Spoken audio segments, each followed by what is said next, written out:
আপোনালোকক স্বাগতম জনাইছোঁ। আজি দিহিঙে দিপাঙে ফুৰি আমি আহি উপস্থিত হৈছোঁ নলবাৰীৰ মহখলি নামৰ এটা বিশেষ স্থানত আৰু যি স্থানত এটা সম্পূৰ্ণ গ্ৰামাঞ্চলৰ যি পৰিৱেশ সেই গ্ৰাম্য পৰিৱেশৰ মাজত বৰ্তাই ৰখা হৈছে এটা সাতাম পুৰুষীয়া পৰম্পৰা। এটা বিশেষ শিল্প আজি আপোনালোকক আমি দেখুৱাম। প্ৰতিকূল বতৰ, সেই প্ৰতিকূল বতৰৰ বাধাকো আনকি নেওচি তেওঁলোকে আয়োজন কৰিছে এটা বিশেষ শিল্পৰ আৰু সেই পৰিৱেশ দেখুৱাবলৈ আপোনালোকক আমি লৈ যাম এই বিশেষ ঘৰটোৰ মাজলৈ। আহক।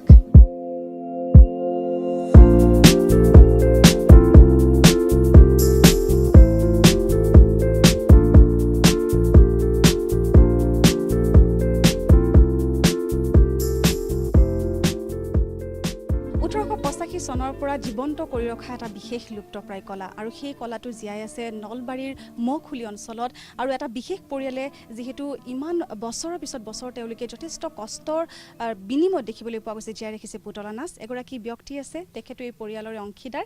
আহক তেখেতক আপোনালোকৰ সৈতে চিনাকি কৰাই দিওঁ। ৰাধাকান্ত বৰ্মন, তেওঁ আচলতে এই পুতলাসমূহ নিৰ্মাণ কৰে, সঞ্চালন কৰাৰ ক্ষেত্ৰত বহুখিনি সহায় কৰে। বাণী বৰ্মনক আপোনাকো স্বাগতম। নমস্কাৰ।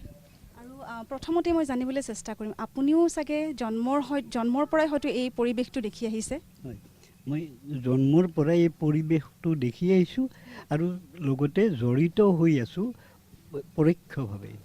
আৰু আমি জানিবলৈ চেষ্টা কৰিম কেনেকুৱা লাগে এই পৰিৱেশ এটাৰ সৈতে জড়িত হৈ থকা। এটা ডাঙৰ প্ৰত্যাহ্বান কিন্তু আজিৰ দিনত। এইটো এটা অসমৰ প্ৰাচীনতম লোক সংস্কৃতি। এইটো মোৰ ককা দেউতা প্ৰয়াত কালীকান্ত বৰ্মনে 1885 চনত স্থাপন কৰিছিলে। তেখেতৰ মৃত্যুৰ পিছত আমাৰ দেউতা প্ৰয়াত হৰিকান্ত বৰ্মনে এই কৃষ্টিটো জীয়াই ৰাখিছিলে। তেখেতৰ মৃত্যুৰ পিছত মোৰ ভাই শ্ৰী বাণীকান্ত বৰ্মন, মই আৰু আমাৰ পৰিয়ালৰ সমূহ সদস্যৰ প্ৰত্যক্ষ তথা পৰোক্ষ সহযোগত আজিৰ দিনটোলৈ এই কৃষ্টিটো আমি বচাই ৰাখিছোঁ।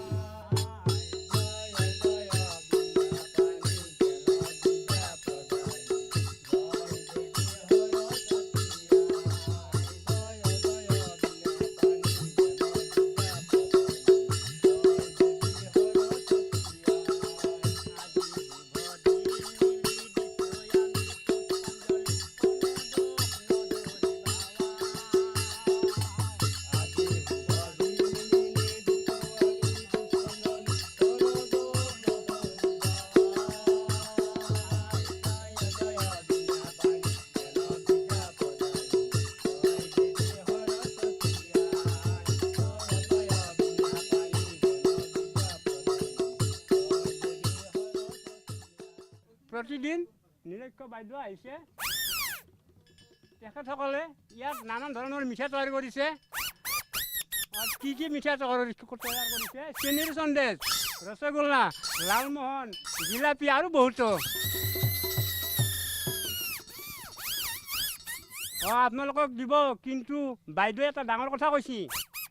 কি কৈছে? যদি ৰাইজৰ মনত ফূৰ্তি লগাব পাৰে, যিমান খাব পাৰে সিমান দিব। ভাই, বাইদেৱে কৈছে যদি ৰাইজৰ মনত ফূৰ্তি লগাব পাৰে যিমান খাব পাৰে সিমান দিব। ভাই, যদি খাবা পাওঁ চালা দেখা যাওক, চালা দেখা যাওক।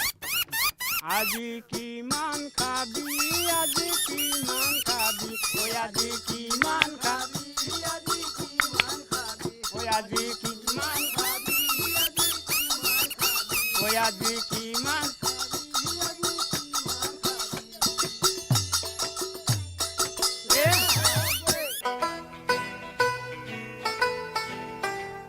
প্ৰাণ খুলি হাঁহি উপভোগ কৰিব পৰা এটা অনুষ্ঠান, জ্যেষ্ঠজনৰ মনকো শিশুসুলভ কৰি তোলা এটা অনুষ্ঠান, নাম পুতলা নাচ।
বৰা ধান ৰাখিলো গছকি ভাঙি যাওঁ নাৰা তোমাৰ মাতে শুনি ৰবকে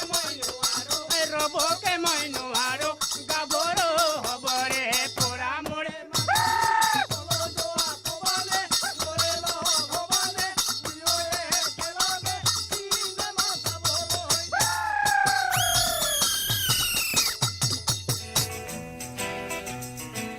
এসময়ৰ শক্তিশালী গণমাধ্যম এই পুতলা নাচৰ আজিৰ অৱস্থা কি?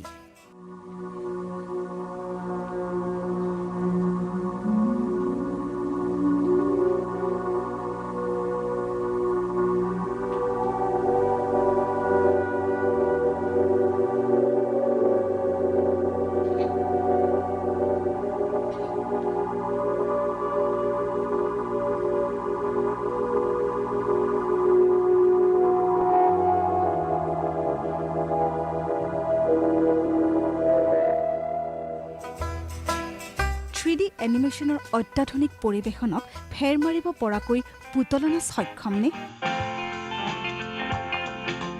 My tree house will be the best there is, a million stories high. দৰ্শকসকলে ইমান দেৰি যি পুতলা নাচ দেখিছে নিশ্চয়কৈ আপোনালোক আপ্লুত হৈ পৰিছে। বিশেষকৈ লুপ্তপ্ৰায় এটা কলা আৰু যিটো কলাক জীয়াই ৰাখিছে এটা বিশেষ পৰিয়ালে 1885 চনৰ পৰাই তেওঁলোকৰ পৰিয়ালে পৰম্পৰাগতভাৱে ইতিমধ্যে পুতলা নাচ তেওঁলোকে নচুৱাই আহিছে। আজিৰ দিনত আপোনালোকক আমি দিহিঙে দিপাঙেত সেই বিশেষ দৃশ্যসমূহ দেখুৱাইছোঁ আৰু যিসমূহ চৰিত্ৰ আপোনালোকে দেখিলে সেই চৰিত্ৰসমূহৰ নেপথ্যত এগৰাকী ব্যক্তি এজন মাথো ব্যক্তি সেইগৰাকী ব্যক্তি পৰিচালন কৰিছিল ইমানবোৰ পুতলা কেনেকৈ কৰে কি কৰে জানো আহক। আমাৰ সৈতে আছে বাণী বৰ্মন আৰু বাণীদা আপোনাক আমি প্ৰথমতে স্বাগতম জনাইছোঁ। নমস্কাৰ। কেনেকুৱা লাগে প্ৰথম আপোনাৰ যেতিয়া এই যিটো ধাৰণা আপোনালোকে ইতিমধ্যে উল্লেখ কৰিছোঁ মই প্ৰথমতে এখন বিশেষ আমাৰ দৰ্শককো দেখুৱাবলৈ বিচাৰিছোঁ যিহেতু ইয়াতে লিখাই আছে 1885 চন সেই বিশেষ বেনাৰখন আৰু এওঁলোকৰ ককা অৰ্থাৎ কালীকান্ত বৰ্মন তাৰপিছত ইতিমধ্যে বংশানুক্ৰমে এই বিশেষ পুতলা নাচ তেওঁলোকে নচুৱাই আহিছে। আপোনালোক যিহেতু পৰম্পৰাগতভাৱে আগবাঢ়ি আহা গতিকে আজিৰ দিনত কেনেকুৱা লাগিছে এই পুতলা নচুৱাই? বহুত ভাল লাগিছে আজি আৰু তোমাক পায়ো বেছি ভাল লাগিছে আৰু দৰ্শকখিনিও গোটেইখিনিক পাই ভাল লাগিছে আৰু মোৰো পুতলা নচুৱাই বহুত ভাল লাগিছে। আৰু আমি দেখিছোঁ বাণীদা আপুনি বহু কষ্ট কৰে যদিও দৰ্শকৰ কাৰণে আপুনি আগবঢ়াই দিয়ে একেলগে 6টা 7টা পৰ্যন্ত আপুনি চৰিত্ৰ ৰূপায়ণ কৰি আছে মঞ্চত কিন্তু এজন মাথো ব্যক্তি সেইজন আপুনি কেনেকৈ গোটেইখিনি কেনেকৈ আচলতে নিয়ন্ত্ৰণ কৰে? সেইটোৱেইটো কথা আৰু নহ'লেতো সকলোৱে পুতলা নাচ নচুৱাব পাৰিলে হয় কিন্তু মই মানে সেইটোৱে মানে বেছি আচল হেৰি কথা কেনেকৈ মই হেৰি কৰোঁ। এতিয়া ধৰক ওজাপালি ওজা আছে নাচে পালি আছে আৰু ডাইনাপালি বুলি কয় আছে গোটেইকেইটা মই এই হাতেৰে সঞ্চালন কৰোঁ হাতৰ আঙুলিৰে সঞ্চালন কৰোঁ। বিজ্ঞান প্ৰযুক্তিৰ দিনত আজিৰ দিনত লুপ্তপ্ৰায় এটা কলা ধৰি ৰখাটো ইমান সহজ নহয় বহু প্ৰত্যাহ্বান আছে আৰ্থিক দিশৰ পৰাই হওক বা বিভিন্ন প্ৰত্যাহ্বান কেনেকৈ সেইবোৰক নেওচা দি আজিও জীয়াই ৰাখিছে পুতলা নাচক? বহু কষ্ট নানান ঘাট প্ৰতিঘাটৰ মাজেৰে আমি কোনোমতে মই জীয়াই ৰাখিছোঁ ৰাইজৰ আশীৰ্বাদত ৰাইজৰ বহুত আমি আশীৰ্বাদ পাওঁ বা ভূয়সী প্ৰশংসা পাওঁ সেই প্ৰশংসাতে মই হেৰি বস্তুটো মানে আমি জীয়াই ৰাখিছোঁ। মোৰ ঘৰৰ গোটেই হেৰি এতিয়া মোৰ ল'ৰা ধ্ৰুৱ বৰ্মনে এইটো কৰি আছে সি ক্লাছ 9ত 3ত পঢ়ে এতিয়া সি মানে গুৰি ধৰি আছে এইটো বস্তুটোৰ মোৰ লগতে।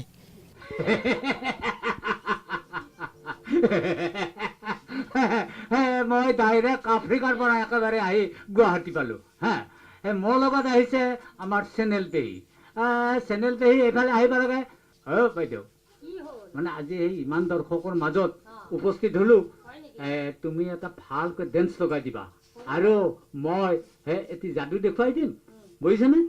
গতিকে এই যাদুটো দেখুৱাওঁতে আমাৰ সেই সন্মুখত যে কণ কণ ল'ৰা ছোৱালীসকল আছে তেওঁলোকক কৈছোঁ মই 1 2 3 বুলি কোৱাৰ লগে লগে তেখেতসকলে হাতৰ তালি মাৰি দিব মই লগে লগে যাদু চুৰু কৰি দিম গতিকে আপুনি ভালকৈ নাচিব দেই যদি ভালকৈ নাচিব পাৰে তেনেহ'লে আপোনাক মই 5 টকাৰ জালমুড়ি খুৱাই দিম বুজিছেনে নাই?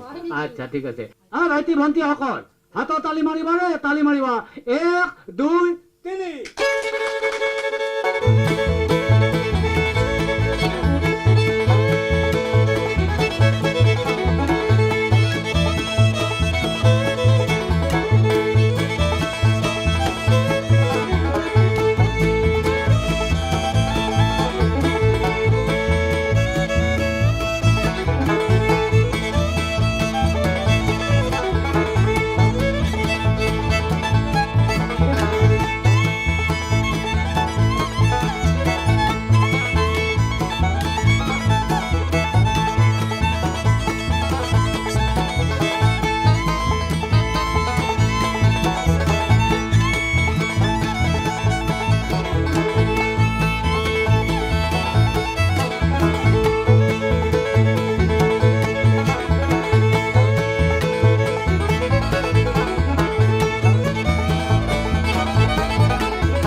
এনেকুৱা পুতলা নাচৰ বহু অংগিমা ভংগিমা লগতে আৰু বহুখিনি আপোনালোকক মনোৰঞ্জনৰ দিশত